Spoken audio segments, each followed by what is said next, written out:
Hi, I'm Clarence Jackson with Take a Chance Against Fraud campaign. As I do on a weekly basis, I try to give you alerts of what type of scams or what type of frauds that I've been aware of that's out there, and from the street level to the corporate level. I try to not mislead anyone, or I try not to misinform anyone of things that are out there. I dedicated my life to concentrating on ways to educate insurance companies, educate insurers, educate state, local, and federal authorities on the fraud techniques that are out here. I went through a series in 2009, as I explained before in my past, that I lost a lot. And every day I still lose more because I don't get paid for doing this. I get paid by the Lord for what I have to do through my words. I just struggle every time to develop these concepts and help educate people on what I've been through and what I'm going through.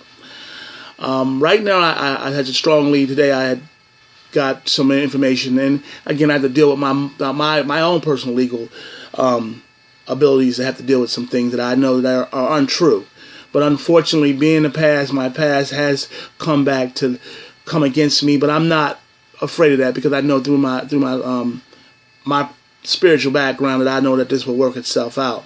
But today the alert that I'm putting out here is for contractors and also homeowners who are putting claims. And I know that people have windstorm damage from these large storms that's come through. People have severe flood issues. Understand your policies, people. Understand that when you present a claim, you need to call your local agent and you need to sit down with them and discuss what your coverages are. There are contractors that are good contractors. There are bad contractors. There are bad contractors. And then they're going out here and they're telling you that you have storm-related issues. And I've seen it in phases where it's just bad in the industry. Not working for these restoration companies or contractors, I've just seen bad things happen. And I'm not proud to come up here and tell you all the full details, but I have no problem because my honesty is my honesty. I want to educate you so you can understand that I'm out here to educate you. I don't get donations. I don't get money for doing what I'm doing. I'm doing because it feels right to do right. It feels good to do good. And with all the storms that, like I said, we're having, you must understand that if you have windstorm damage, look at the front, look at the back of your roofs. See if shingles are blown off. If they're not blown off, take a picture of your roof. And if you see a roofer or somebody come by and they left a card in your door, then you go back out to your house and you look at the front and the back of your house. Because I've heard stories of contractors taking shingles off a roof. I've seen it where there's just not good professionalism. I work for restoration companies. I work for restoration companies, and we get assigned jobs. And I was an employee. I wasn't a contractor. I wasn't because I could technically never own a license because of my background. But I work for restoration companies that just didn't care. They get out here and they turn around and I took a course in 2008, a mold remediation course, and I educated I educated to take that because that was a field that I wanted to go strongly in. Once I was no longer going to be an agent, I wanted to be a restoration technician. Well, I took my course. I came and worked with restoration companies. I encouraged others to follow in the footsteps to learn a lot about this. Company said in a series of courses that you have to take, it's called a CRCC course that all restoration companies are supposed to be in line with, and other restoration services that all restoration companies are supposed to be educated on. Well, when you have mold in your house, and we'll get into those in other segments, you must understand what the steps are. Most of the time when you deal with mold, you have to tear your house out. You have to treat it. You have to do things in a house that prevents mold from getting worse. Can I say that all these restoration companies took those steps? No. A lot of restoration companies shortcut. They treat the outer mold, but they never treat the inner mold. That they take the saw cut, what we call flood cuts, that they put the blowers and fans in and dry out those areas, that they sand down the wood to where the mold had got into. It's like cancer. If it gets into your body, get into your drywall, it gets into you have to cut those areas out. You have to tear those areas out. You have, like if it's like a lot of things under sinks, those leak under there. You have to take those things out. People can only know what your home is if you explain in detail what's going on. When I was assigned to a job, I had to go out to that job, and my boss would tell me the details of what's going on and what needed to be done. And that is how a restoration company is supposed to work. There are techniques. You can Google it. It tells you all the details. There is contracts that you have to sign that are legal, probably legal bonding contracts that a restoration company has you present to the. I personally, they're signed by the owners, and the owners are supposed to forward them, and you're supposed to sign those contracts. And your relationship is with you and the owner of the company, not the employee. When we're asked to come out there on a job, we're asked to do our job, and that's it. Once in a blue moon, we might have to meet with inspectors or things like that just to justify what purposes we had to do. But it's not on us with the final word of what happens. Is between the owner and you being the insured, or you being the client. You have to take necessary steps. So that is from the understanding, from the point of view of regarding understanding your home and what techniques there are to restoration. Restoration companies, you need to be more clairvoyant with your contractors or roofers, plumbers, whatever you are. When you send an employee out there, first of all, he should have proper ID. He should be licensed in his field, or if he's like working as a subcontractor to you, he should be educated on what is not and what he should say and what he shouldn't say. Because you're misleading the clients when the clients don't know and you don't know. Then you go out there and you have your employee, rather how far you may be away, where your office may be, and you have or if you send a subcontractor out there, they have to work the guidelines of the state laws. And unfortunately, a lot of contractors and the insurance industries aren't taking these things lightly now. They're arresting people. They're putting them in violation for not working with proper license. There's a lot of gypsy companies running around here. And the sad part of the gypsy companies, they're ripping people off because they're just taking their money and leaving. And I was always the type of person I care for people. And I care. That's why this Take a Chance campaign, it's my life work. And anything that I can learn from other contractors, learn from other industries, I can learn from my education of fraud, I'm going to pass on knowledge and get out here on a week-to-week basis as I go through my own legal issues that I had to fight through to get through.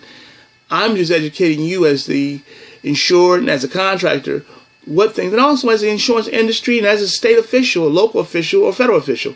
Because there's things that you might not know from the contract. I understand we have informants, you have inside people in the business, but there's a technique that is called just having hands-on. And I just really feel proud to go on a weekly or bi-weekly basis as it's afforded, because I do work in another profession, and I cannot afford to just sometimes stop and educate you. So I apologize if I'm not in my consistency, but I'm trying every week or bi-weekly to educate you with Take a Chance. Soon to have a website up with comment boards that we can explain to you what the alerts that we have. You can go on and you can Google and you can look at what we're putting out here. And it's just, it feels good to do good. And I just want you, if you're a homeowner or you have damage in your home from these floods, you need to contact your agency, your agent, and to be educated on what text that you should claim. And you should always have a relationship with your insurance company, so that way, if it's something that if you have a contract that you retain and it's something that you don't feel comfortable with, you have a right to discuss anything with your insurance company. Because if you're whether the insurance company supplies a contractor or if you're supplied a contractor, because when you have to talk about things, you want to know what you're talking about. You want to know what this person's doing in your house, and you want to know how far they can go, because you don't want to be stuck with you have to pay for things out of your pocket. And I've felt proudly, because I just had to go through something explaining this matter, something I had, done, and I felt like I was being accused of something I didn't do, and they didn't have an understanding that, with mold remediation or the contract of what it is. Now, whether the insurance company pays for it or not, the services, if it's like a doctor, you go into your body, you operate on something, and once you get in there, you see there's something else wrong. You have to continue working on that problem to resolve that problem.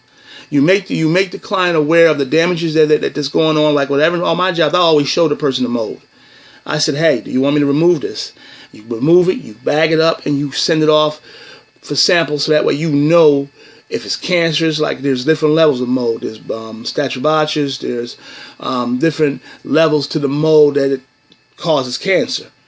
So what my goal is, and I'm going to continue getting out here educating you on the goal, is what you understand, what things in your home. I am explaining that you must deal with licensed contractors, you must deal with a licensed company, and you must deal with a licensed professional in the insurance field educating you on what things are covered and what things aren't. So that is my alert for today. That is my alert always from Take a Chance Against Fraud. As I learn things regarding the fraud techniques or educate you on the things that I experienced from 2009, I will always pray that I can give you good advice. I choose not to mislead anyone. Today I wasn't in my best way because I felt like I had to deal with some issues. But I felt that I had to get up this morning and give you the word on what I think, because I want you to be educated on things. I don't never want anyone to go through what I've went through and going through, because I want to do right by you, and I want you to be educated on the frauds out here. Some days we'll get out here, we'll talk about credit cards fraud. Some days we'll get out here, we'll talk about car rings. Some days we'll get on this thing and we'll talk about corporate fraud. Some days we'll get on here and we'll discuss regarding fraud in different levels, identity theft.